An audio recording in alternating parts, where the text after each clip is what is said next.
All right, good morning. So, you got that annoying squealing noise coming from your vehicle's engine, right? I'll show you how to fix that. Fix your alternator. All right, so if your vehicle is making an annoying squealing noise, most of the time that's your alternator. It's loose. So, it depends on what kind of vehicle you have. This vehicle here has a screw right here, a tensioner screw that you just turn out and it'll tighten it up, or you can turn it in and then it obviously will loosen up the belt so you can put a new belt on it.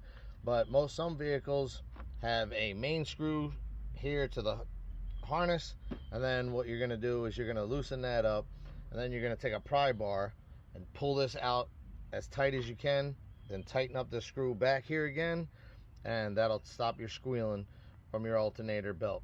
Handyman tip for the day. See ya!